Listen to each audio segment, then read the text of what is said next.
So first of all, congratulations. Thank I you, know Andy. this is, the latest edition, in your long, long list of industry achievements and accolades that you've received over the years. So our heartiest congratulations to you, Thank Mr. you. Sinha. Hopefully, it should be the last. Hopefully. Not for us. We would want you to be, contributing a lot more in the coming years, and definitely a lot more achievements lined Thank up in you. your way in the future. Thank you. All right. So, Mr. Sinha, I think we'd start with a very obvious question. So, when you got this information or when you were informed about the Lifetime Achievement Honor from AAAI, so what were your first reactions, first thoughts Very thrilled. that came to your mind? PK called me up. I was extremely. PK Prashant is the president of Tears of I. She called me up early in the morning one day, so in October, I think end October. I was very thrilled. I tell you why I was thrilled, because of late, Tears of I had taken and I don't grudge them. They had taken a call, I think, maybe 4 5 years back, saying that now onwards we'll give lifetime achievement award only to people who have retired. People who are working will not be considered. And I know for a fact that I was nominated a few times earlier. It's a large jury. So when he called me and he told me, and I knew I was getting nominated this time. So I'm not expecting it, because I thought, that rule will apply till the time I work. I'll be considered only after I retire. So I was thrilled because, I was not expecting it, so when PK said, and the other thing which he said, which really, really, really thrilled me, was saying that it was unanimous. It was unanimous. So, and then of course, some of the other committee members, I think, I don't know the exact number, but I think about 10, 12 people on the committee who were deciding this award. And some of them rang me up and said this, he said it was it was meant to be a long discussion, but once we decided that we will give it to someone who's working, then automatically it came to you. It was unanimous. So that really, got me very, very emotional, because to get recognition from your peers and people whom I respect, people who are, have done well for themselves, to unanimously agree. So I thought it was a very, very warm feeling. It was very, very exciting. And the other thing is, as you know, I mean, we win many awards, but Tears of Fire is the only award this is the only award which Tears of Fire gives. So it's really exciting. Right. So, Mr. Sinha, let's take a walk, down your memory lane. And you've done your IIT, and you are also graduate from IIM. Yeah. So, from IIT, IIM, I think you started your career in sales. Yeah. Am I right? And then, getting on to the advertising and media business. So, what pulled you in? What draw you in to this field? So I tell you, times were tough. People don't realize that time jobs were few and far between, even though you went to quality institutes like I did. But it was tough. And, so I rightly or wrongly, out of IIM, I decided to be in sales. So I thought sales will give you, and I really cherish the experience. So I got into sales in college, and then from there I moved to UB, and I did reasonably well in UB. I went on to become one of the youngest regional managers in UB.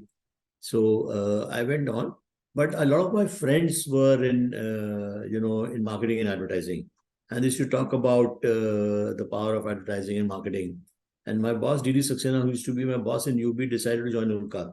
I had a couple of my classmates from IIM, Rahul Kalia used to be the creative director here, and Abhi Bujani used to run one of the companies. So I knew people. So, I thought it was exciting, because they said this is a fast track into brand management. You worked in sales, this is thing. So, and Ulka was setting up account planning that time. This you come and join account planning, sounding interesting. So I came on. That was the turning. So I took a salary drop, as I keep saying, I've said all through. I took because, sales, and I was, like I said, reasonably senior.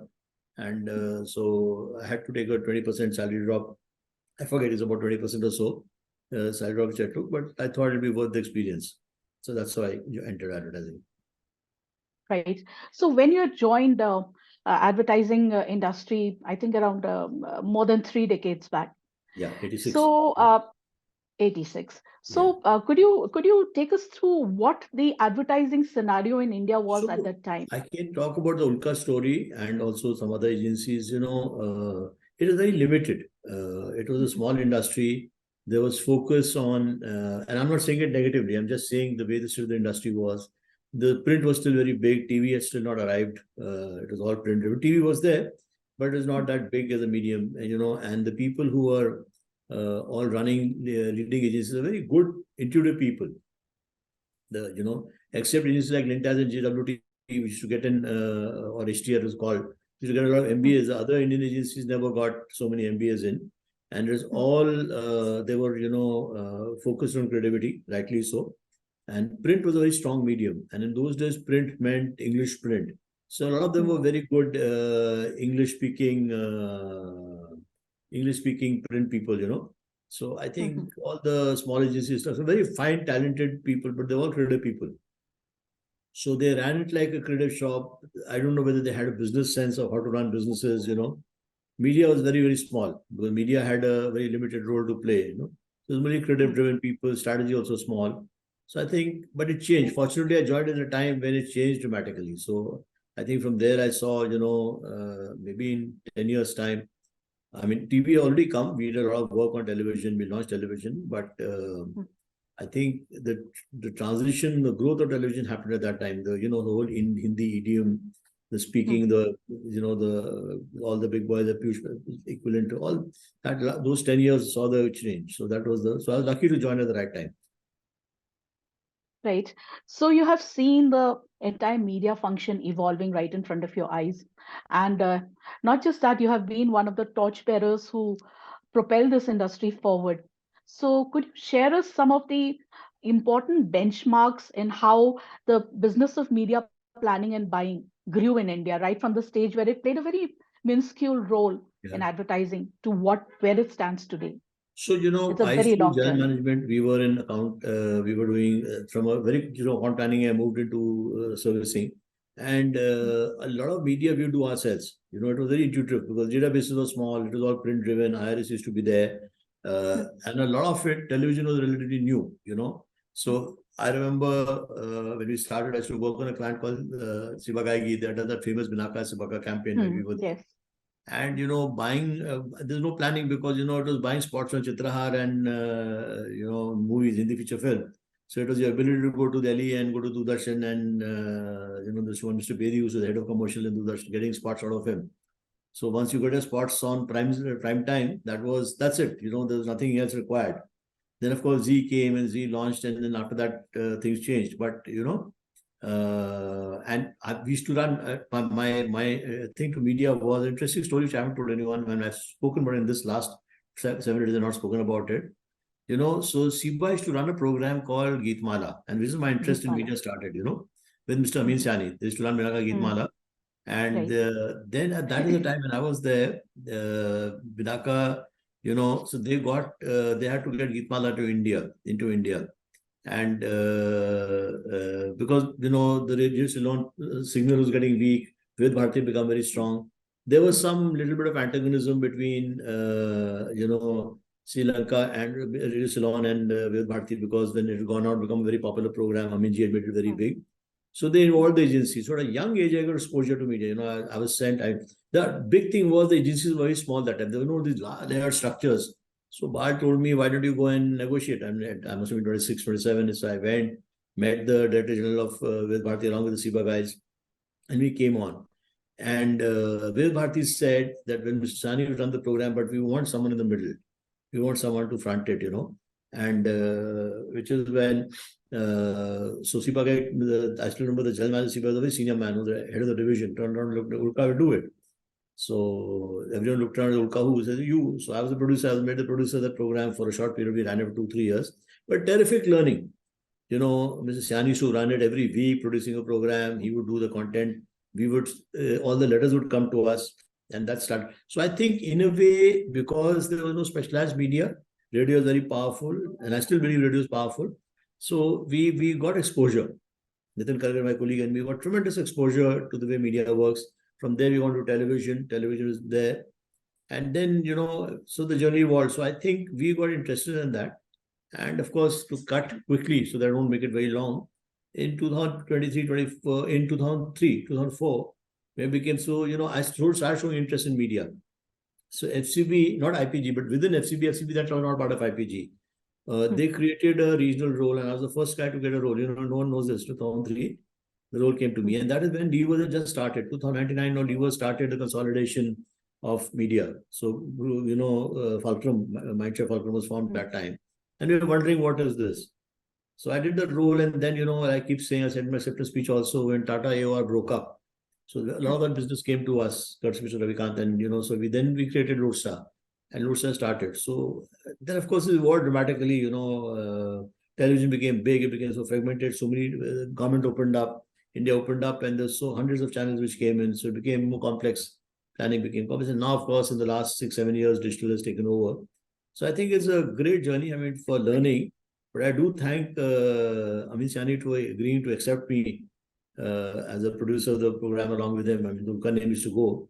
I'm still very fond of him. He sent me a lovely message when he got to know that, this thing. So the journey starts from there. Most people don't know this, but it's very fascinating. The power of radio, how to evaluate radio. So I think they start taking interest in media. And 2003, 2004, I went full time. Right.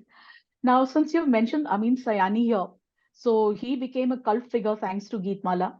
So could you share one or two memories of working alongside him, something Many, that, Mr. Sayani was a legend. I mean, already was a legend when I started. I'm telling you the year 86. The program we got into India in 86, 87, exact date I remember that somewhere that time. He is a legend. There are many, many stories. I'll tell you one story which is shows the mark of a man. I mean, radio, without going into details of money, is not right, but the amount he was paid for production was nothing compared to television. So when television started, there was this, on Metro channel, they started, when television started growing up, they opened the DD Metro station and they were creating slots. They said, why did you come? And my dear friend Harish Thamani, who, all of you know Nimbus, he started, his first thing was not cricket. First thing was a program called Super Hit Muqabla, which he started on, with Baba Sehgal.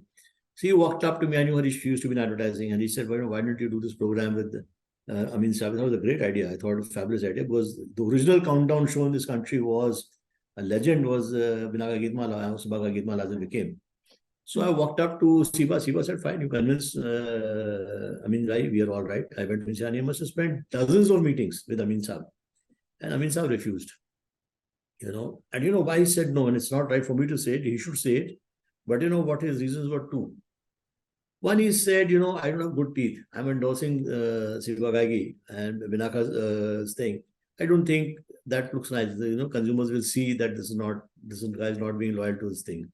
Compared with today's time, people do, all film stars do whatever endorsement they want, And the man said that. And the other thing was even bigger. And look at the mark of a man. He could have, I said, Mrs. Yani, you could make tons of money compared to what you're making in radio. What you made in one entire year in radio, you'll make in one episode of TV. TV scale was different, even that time. So what is said, Shashi, money, not everything. There's a mystique about my voice. Radio has a mystique. Think about it, it's a mystique. If I come on camera, that mystique will go away. All what I've built up for so many years is a mystique of Amin Sani and Binaga Geetmala. That will go away. What a wonderful sentiment to, practice it. I mean, if he had done television at that point in time, I'm not saying he's not ready to do, but he probably would have made, the scale would have been different for him. Right. So that shows the character of the man, and he also had his, he was very strong in his views. This is what I'll do, this is what I won't do. Today, for money and for many things, people will make many compromises. So I think remarkable. I mean, a lot of learning from Amin Sani. That's an amazing story that you've shared. Yeah. And so you've seen from the monopoly of Doordarshan, satellite television taking over. So in that transition time, how did you build up and how did your peers build up the television? At the time, of course, there was nothing like ratings at that time, but how did you build up the media planning, the metrics for your clients So there was a lot from of intuition. television? There was a lot of intuition which used to happen, and there was nothing wrong with intuition. I mean, today, one of my clients, Amul, which is my flagship client, I work with them. Even now, they do they use good data. There's tons of data available today. but a lot of it finally is on intuition. They understand it very well. Hmm. But my point is, we used to do a lot of intuition, and for we used to soak ourselves a lot. The scale was not very big, so it was very easy to immerse ourselves, soak ourselves, do it ourselves, personally understand what Hmm. was happening. I mean, I remember, such a small example I'll give you. There used to be a brand manager at Siva called Anil Singh. I don't know where he is. Very nice guy. He and me would sit down, and my colleague Nitin, we would do spot scheduling. Painstakingly, we would say, okay, what spot will go there? We would look at the scheduling, we would use our intuition. And it sounds so simple. Today our kids will laugh. What is the big deal? The big deal was scheduling itself can make a big difference to the impact. you know. So the Europe's scale was not very big. All this we could do ourselves. We learned from that. We personally Hmm. learned, our intuition became sharper. So I think there was there. And we learned from others, all said and done, we started a journey late. We were small. I mean, Levers, Procter, there were big companies, Godrej, and Fulcrum was found, Mindshare Fulcrum, and Madison, Mr. Balsara. So in Mudra that time, he started with Mudra, and then he started Madison. So I think they were the pioneers of the media buying concept in India. We learned at their, from them, was the hunger to learn was there. We were excited about this. And so I think now, of course, in the last 15 years, the whole game is 20 years, the game has changed completely. There's so much data. It's so mechanical. Hmm. I don't know whether, I'm not saying it derogatory, but our youngsters know, and you can't blame them. There's so much volume, there's so much transaction, Hmm. and there's so little time, there's so much pressure. Data overload does a lot to you. You see, we were lucky. True. There was less data overload. So there's, Doordarshan, then the Z came. It became that much Hmm. easier. We used to work. Today there's so much data. They all do it mechanically. They're sitting in front of machines and doing it. They don't see the Hmm. impact themselves. What works, what doesn't work. Right. So you had spoken about, being very intuitive in that era. So what were the main pointers that worked for the media planners of that when it comes to, developing that intuition It was about not. different It media was grounds? not very. I tell you, three, four things were there. Hmm. And there were, and I say this in the right way. I don't mean it negatively, but three, four things were there. One is there was not so many options. So it was Hmm. limited options. So therefore, it was relatively easier to decide and use your own judgment. You had a fair sense of what was happening. Secondly, advertising. It's a peculiar thing. Advertising that time was people saw the media. It was all integrated. I think the big difference was, like I said, I was a strategy guy. I mean, I was a account management guy doing presenting creative director, doing media myself. So it was integrated. So you saw the larger picture, so the total impact. Correct. So, two big things. One is plethora of media options now. So, Hmm. you can't work the intuition, you have to work with numbers. Second thing Right. is media buying as it became separate from creative, it has many advantages. You got scale, you got better rates, you got clout, you got leverage, all that. There are many advantages. You could invest in researchers, but there's some disadvantage. That whole integrated thinking many people don't have. So what we were trained on, looking at the holistic picture of a brand, what does the brand want to do? That made a big difference. And I talk about it all the time. Maybe there's some way of not in structure, but at least in philosophy, if you can bring that back, there's nothing like it. And that made a big Hmm. difference. So I think combination of lack of scale, and then from the client side, seniors will be involved. Yeah. Right. So today, creative, even today, the top people are involved. In media planning, seeing a plan, people will all be involved in the media strategy, all the seniors. But finally, the media plan is good at a junior level. Hmm. Seniors don't see it. Wherever seniors are involved in a client end, you will see quality of work being better. So as scale has gone up, as marketing people, as it's become fragmented, TV is there, digital is there. Within TV, digital, there are 15 different options. So senior managers give a conceptual framework, they don't look at the detail. Rightly so, they don't have the bandwidth to look at the detail.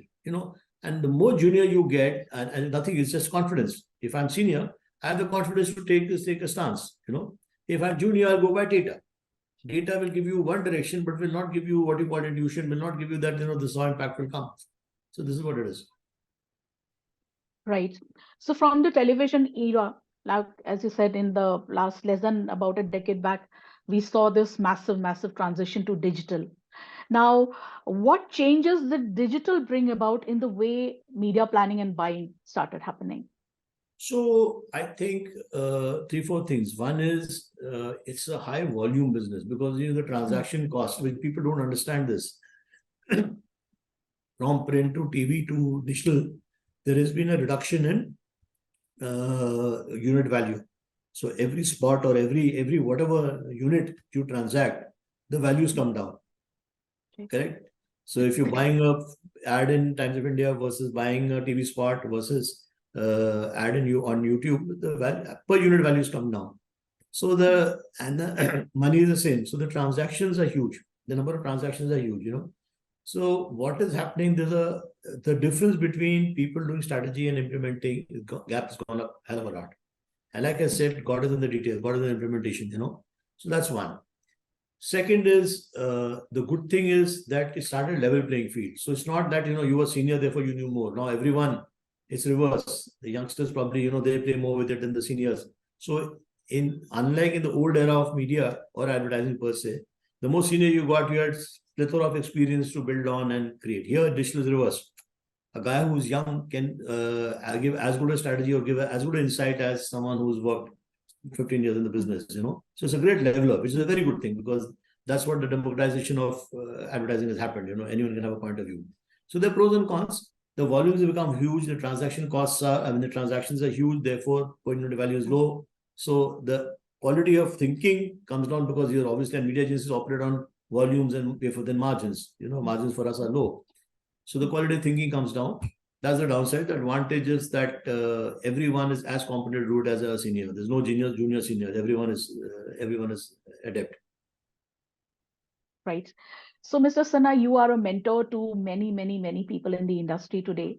But when you had started out, who were the people who really influenced your journey in advertising? I keep saying it. There were two people. There are many people, but two stand out. Dr. Korean, I was lucky, as I keep saying, to cross paths with them 3 months of my joining or 5-6 months of my joining advertising. I crossed paths with them, and there's so much to learn. But the most dramatic influence was Anil Kapoor, who joined Ulka as a managing director 2 years after I joined, maybe a year and a half after I joined. And it was a rough start because we were very aggressive. But once I understood, he has left a lasting impression, in terms of what I am today, the personality. I had certain strengths of my own. I was an easy person, I get along well with people. I have great relationships and partnerships. I'm saying it myself, but I have great partners. But he taught me a lot. He taught me principles of advertising, but more than that, he taught me to, look in the eye and speak with confidence, to have a point of view and illustrate that point of view. So I think these two people really, they're landmark. There are many people, other people, many, but these two were really, really stand out. Right. So, Mr. Sinha, you are also part of several industry bodies. The most prominent being, of course, Goa Fest and Bark India. Now, coming to Goa Fest, how do you see this particular largest event for the advertising industry in India? How do you see this evolving and growing? What all do you think has been the major contributions of Goa Fest to the industry? Well, I think there are 3-4 things. So Goa Fest, what people don't realize, Goa Fest is a great opportunity for people to get together. People coming together across. And, one of the things which has happened because, people think advertising is only a top 10 agency or top 5 media agencies, top 10 creative agency game. It's no longer. It's so democratized. There's so many people who've come, digital events, outdoor. There's so many facets, PR. There's so many of them. And it's a great opportunity for them to come together, to share their views, to see what's happening, what's the quality of work going out, It's because a lot of this you don't see. A television spot you see. You know what a great film Fevicol is done, but you don't know what is happening in digital. Most of it is, under the radar. So it's a great way to discover the state of the industry where we are, be it events, be it, you don't know, PR, you don't know what's happening. So it's for them to learn, cross learning. I think it's a great event. I mean, 2,000 people on an average count every year. There'll be highs and lows, but 2,000 on an average count, but especially youngsters. It's a great avenue for youngsters. Obviously, to get together, to bond, to have fun, that also is a separate part. The awards in the beginning were contentious because, there's always this issue, I'm number one. The whole fight in the top 5-6 top agencies, we are number one. And I ran the awards for a long time, so I have a fair understanding. Their whole mindset was that, it was a zero-sum game. I want to be number one, and therefore people would play it one way. But if you ask me, today the awards have got democratized, so there are so many categories opened up. There's so many small agencies doing well. People don't know that they are doing what they're doing. So I think it's a real contributor. it's difficult to pull off. I must give credit to 305 and Nat Club, the people who pull it off. It's a Herculean task. Such a massive event to pull off every year. There's no one fixed auditorium. You every time build it up again. So it sucks away a lot of time. I mean, people who do it. Last 2 3 years, Jadip Gandhi is doing it. I think it's marvelous the fact that they do it. But having said that, I think it's a great initiative for the industry. The industry enjoys it. You get the ecosystem together. You get your partners together. So all in all, very happy with it. Yes, there are areas to improve, fine tune. People see it only from the prism of the awards for the big agencies. That is one. This one's participating, that one not participating. But the larger ecosystem, it's a great property. Right. Now, though it's a little bit early for it, but could you just give us an idea what to expect from Goa Fest 2024? So actually, the right people are Prashant Kumar, who's the president of Trizofa, and Ranavar, who's the president of AtClub. They're this thing. Premature. I am to put it. I've been closely involved for many years, but I've kept myself distant because there's only that much I can do. So I think they will answer, but I definitely believe they have pulled it off. I mean, they're two very competent people, both of them. They pulled off last 2 years after COVID. It was very tough. So now they'll only build on it. So it's going to be a great opportunity. You look out for it. Quality speakers, they're thinking, both PK and Rana, the thinking is very good. And Jadip does a fabulous job of getting the speakers across. So I think it'll be a good show. Like you said, it's premature, but it'll be a good show. Right. So, like you mentioned, Abbeys is a very, very huge part of Goa Fest. And when it comes to industry awards, I mean, nothing is there to beat the Cannes Lions. So, how have you observed, Indian creative work being taken up and being presented to the global field So you see a couple of over things the I'll years? say to you. And I've seen this pattern. No one talks about it, but a lot of winners at Abbeys, yeah, automatically go on to win at Cannes. It's a kind of a stepping stone, you know. Right. Abbey, the filtration process is strong. So a lot of times one-off work gets cut out. But in Cannes, it doesn't get cut out. Cannes, it goes because global award. But having said that, it's a good precursor to get into the Cannes. Like I said, if every agency comes from a mindset of my good work, I will showcase. It's not about the ranking. It's not about whether I'm number one, number two, or number three.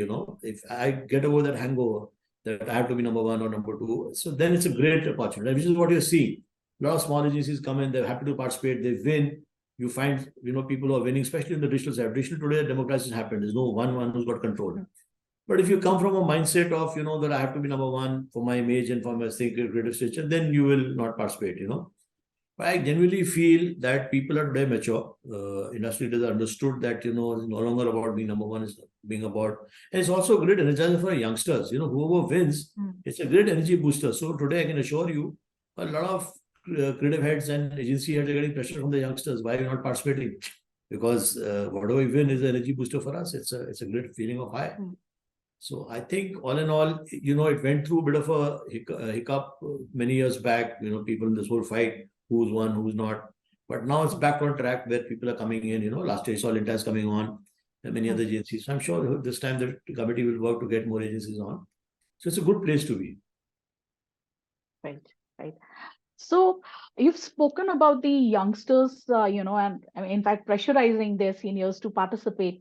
So what do you think about the upcoming, the next generation of leadership in the advertising industry? People Oh, they're often there. speak about, I mean, I am that. very confident. I am very confident. I see my own journey. Correct. So I got into industry bodies. I got into the limelight maybe 14, 15 years back, not before that. So at a particular threshold, and suddenly it comes, whoop, it comes. So it's all there. People have to. So just now, a lot of people complain saying, after this, who? I am a big believer. This is a young people's business. There will be enough people. Evolution happens. So I have seen my own company. I have, just to give a small illustration, there was an initiative, a very, very legendary brand. Many senior people then used to run it. And after Sunil Balakrishnan, and when he left, after that, there was this question, who? And there's Vaishali who's coming from inside, a young girl. Maybe 5 years back when people would not have known her. I knew about her, but today she's a star. She's flying. So similarly, I'm giving one example because that's close to me, but I'm sure you'll find in every company. So there's enough talent. The problem is not the next level of leadership, Shanta. The problem is youngsters to keeping them motivated. The young people are coming into advertising, that's the Uh, thing. Because see, there is you're a on lot mute, of, Mr. Sinha. Your voice sorry, is not coming through. sorry. Yeah, I have a bit of a. Is it better now? Can you hear me? Yes, yes, So yes, I you're think clear the now. problem is not the next level of leadership. The problem is the youngsters because keeping them motivated, the effort is too high. Mm, The time, because the volumes are huge, both in creative and media. So like I said, the throughput is very high, and getting them motivated because advertising because the commissions have come down, so the salaries are not the hottest, and mm, so you have to. That's why things like Goa Fest, not because it's fun and party, but also to motivate them that there's an upside of the business. See the quality of work. Finally, when you see your work going out, the pride it gives you, nothing can take away because the brand manager is doing a job for coordination. The product who creates, we don't know. Correct? He's got ownership, mm, but there are many people involved. But in an ad, when a campaign goes out or something happens, you see pride. This is my work. This I've done this. I have, the sense of pride. So I think the youngsters, keeping the youngsters motivated and reducing their, the drudgery work of their life, and giving them mm. quality work. That to me is going to be the challenge. Have as much more automation coming in to reduce that and give them quality thing. So the problem is not the second level leadership. The problem is the youngsters. We have to motivate, and it's not that they don't. They a lot of them want to come to advertising. It's just that retaining them, Yeah. ensuring they get Mm. quality work to do and not drudgery. Right, right. Now, coming to your involvement and association with Bark India, uh, several things have been said, several things have been carried about, news articles have been carried about Bark, the rating system in India, and all. And we have seen you defending Bark and the ratings mechanism in India on different fora, including our own events as well. So, Mr. Sinha, in your view, where do you see this entire ratings metric system heading in India? So I'll break it into two parts. Yeah. The rating is perfectly fine for the large genres. There's no problem. And you rarely find them complaining. You really find a Star or Z or a Colors or Viacom or a Sun complaining. That's the large mark. So there are indicators and these you'll rarely find a Hindustan Lever or a PNG or a ITC complaining. Well, they're the broad numbers. There are three, four structural issues which, as the news is concerned, news is no, I'm not being derogatory, but it's a relatively small genre. It's a 10% genre and with some 80, 100 channels. So obviously the sample size, you can never ever, it's a sample survey. You can never ever get into, and they look at microing the data. I mean, they look at slicing and dicing the whichever they want, and then they what. Also, news is to many people. The news is also about a vanity business. I'm number one. I'm not number two. Whatever. And therefore, all kinds of claims are made, and therefore, the maximum amount of infiltration. When I say infiltration, I don't mean fixing on the ground, but distribution techniques used to generate sampling and all that happens. Yeah. And so the news genre is one genre. If you keep that aside, you will. Now, BARC is industry body funded, and it's very well funded. I mean, about its total revenue comes in close to about, it's then public space. I'm not sharing any confidential with you, but 300 crores. And that's a sizable amount of money coming in, and a fair degree of investment being made. I defend BARC because, so I'm keeping news as a genre out. There is, because, it's so small that each pickup of news you can never go to that scale of becoming big. So keep news aside for various things. There enough progress we are making.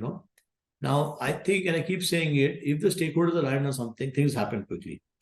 The trick is to aligning stakeholders so that there's common interest in measurement, and everyone should believe. So don't see BARC only from a prism of news channels. There are problem is their sound decibel levels are very high, and rightly so, because they expect what they expect. They don't look at patterns. You see, they want that specific program. You can't because they're so small. Think about it. If 10% rating is divided between 80, 100 channels, that you're talking of 0.1% rating for every channel, for a channel. Then for the program, will drop further. So it's very, no statistical research will allow that.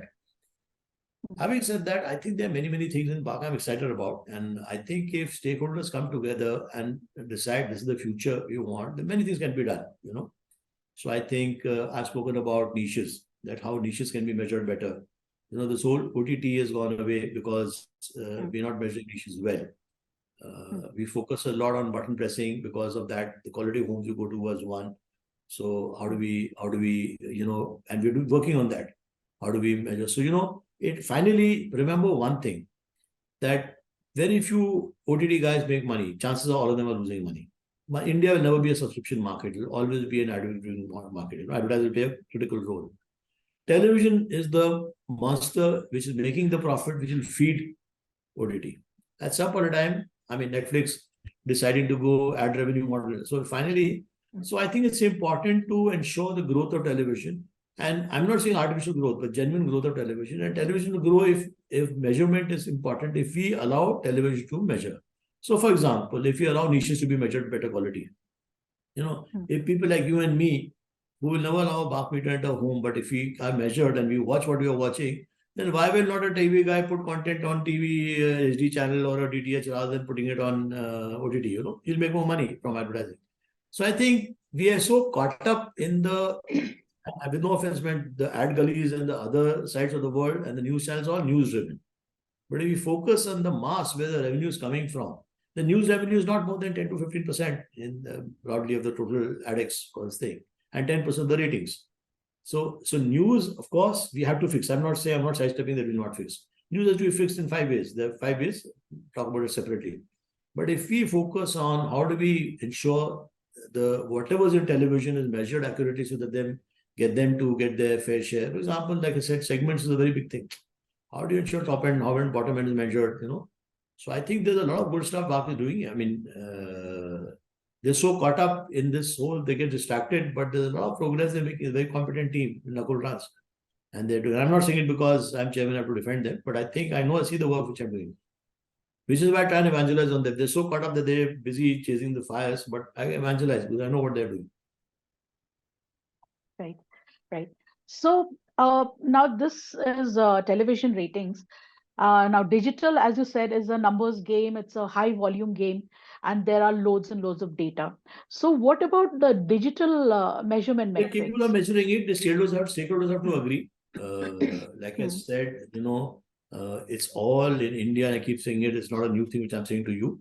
That BARC capability is immense. It's getting stakeholders aligned. You know, technology in this country, they're very competent people. Outside BARC as our partners, inside BARC as our team. So we have, like I give you a small example. I keep saying this is not new. We are running a panel which can 12,000 sample panel. We are running for the last 4 5 years, maybe 6 years, which measuring TV and digital together. We are measuring, but we're not putting the data out for a variety of reasons. We need scale, you know. Main thing we need stakeholder alignment. So some part of the stakeholder believe that, you know, TV measured, digital if you don't measure, it's better that way. Then they want it measured in a particular way, their mindset. So just now numbers fly, no? What are CTV homes? You ask anyone, 5 people give 5 different numbers. When Bach starts putting out numbers, then that'll be the currency. So I think, you know, so I think stakeholders have to agree. I don't think it's a capability issue, it's not a Bach issue. The ecosystem has to agree that this is the right way to do. Because, you know, so I see news channels today talking of YouTube views. Rightly so. I mean, that's their prerogative. I'm not saying wrong. But Bach can measure all that. Bach is, I mean, the latest thing which I've just started talking about is CTV. The day people, stakeholders decided connected TV is premium audiences, Bach can measure. It'll take some time, and but stakeholders have to align. We can measure. There's no problem at all. So there will be different technicalities involved. Do you think the same people meters will work in the CTV Whatever, universe? without going to detail with you, Shanta, I can. It's not nothing I'm trying to hide. The point is there's enough capability Bach has and Bach has been developing. Correct? Right. So there are two things with Bach. One is the team there. Finally, they're human beings. They get distracted. Yeah. So if you're constantly badgering them that, you know, the news is wrong, you're being fixed, this, that, and all. So obviously they'll get distracted. They will say, forget it, let's worry about the, you know. So they get distracted very quickly. Then the government gets into it. They go to government for meetings. So I think there is all, you know, so that's the thing. I'm happy and proud to say, and maybe in a couple of months' time, we will do a special session with all of you on Bach, you know, when we are ready to unveil. But I can see progress. There's a lot of things that they're doing in all what I spoke. I'm speaking, it's not I'm speaking there. There's a lot of stuff happening, a lot of developmental work happening. It's just that one, when the time is right, we'll talk about it. B, stakeholder alignment. Most important thing is stakeholders to agree that what are the progress. That's very critical because the stakeholders, rightly so, are the users. They are funding it, So each one has to decide from his point of view, big broadcaster, news broadcaster, medium-sized broadcaster, agency, client, what is important to us, what is not.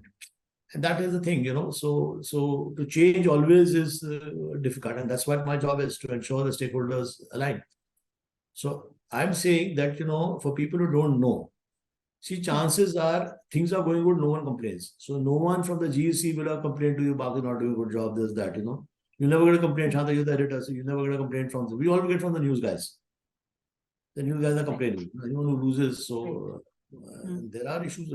It's a problem. I mean, if you slice and dice the data, I just told you 10% of all ratings are news. And there are more than 100 channels. Do the maths yourself. So it's all divided between 10%. So, it's without calling it a long tail, it is, there's no doubt in that. But the very powerful people, they have to be responded to. It matters. Absolutely. Mr. Sinha, we are just nearing the end of our discussion here, but just before you leave, could you just do a quick recap of the year 2023 for us as far as the advertising industry is concerned in India? It's been a moderate year. I think, global headwinds. So while the economy seems to be doing well, I don't know, it's been a dramatic growth year. I mean, I would be surprised that, I think, but it's a decent year, it's not a bad year. I think what has happened is World Cup has given a fillip. So you saw the quantum of advertising on World Cup. So we're thankful that World Cup has given a fillip. And then next year there'll be positivity because the stock markets are flying. The economy is doing well. So I'm hopeful that the first quarter and the elections will come, general elections. So things will be far, far better. So let me put it this way. I was worried about 2023, but with the World Cup and Diwali, things have become better. At least I speak for myself. And I think 24 will be a good start because of all the reasons which I mentioned, that the economy is doing really well. As MSMEs grow in India, as the segment becomes big, things will improve. So do you think the inflation, high inflation playing some part in it? Could worry. It could be a worry. You see, the thing is, we are still not reading rural right. So some people say rural is recovered. Some people say rural is still rough. So I think because finally CPG, in a lot of companies, India is, CPG is almost 40% or 35% contribution rural, 40%, maybe more. And CPGs are large contributors to AdX. So similarly, a lot of other handset companies, today is penetrated. Handset penetration is very high. So many companies.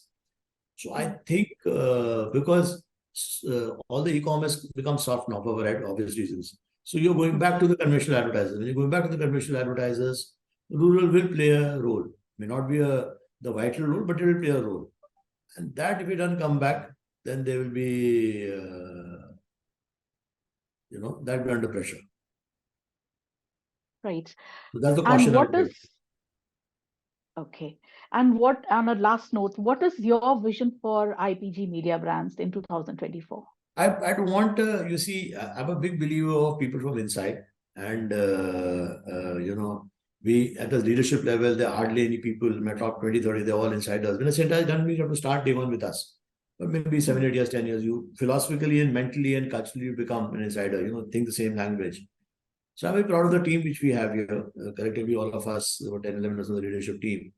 So I'd be thrilled if we aligned with each other. We already aligned, but I'd want their growth, I'd want their development, I'd want them to shine. And the more they shine, the happiness. At this stage, my happiness is from the team shining rather than me.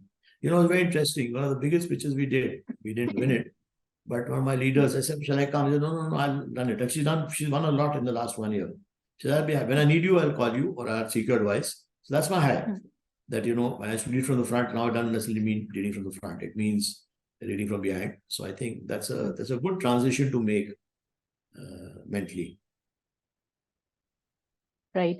Mr. Sinha, thank you so much for sharing such a, rich Thank you. anecdotes, rich your journey, so many of your thoughts so candidly as always. And thank you so much, most of all, Thank you, for your Shant. time. Thank you, Thank you. Shantanu. Thank you so much. Take care. Namaskar. Thank you.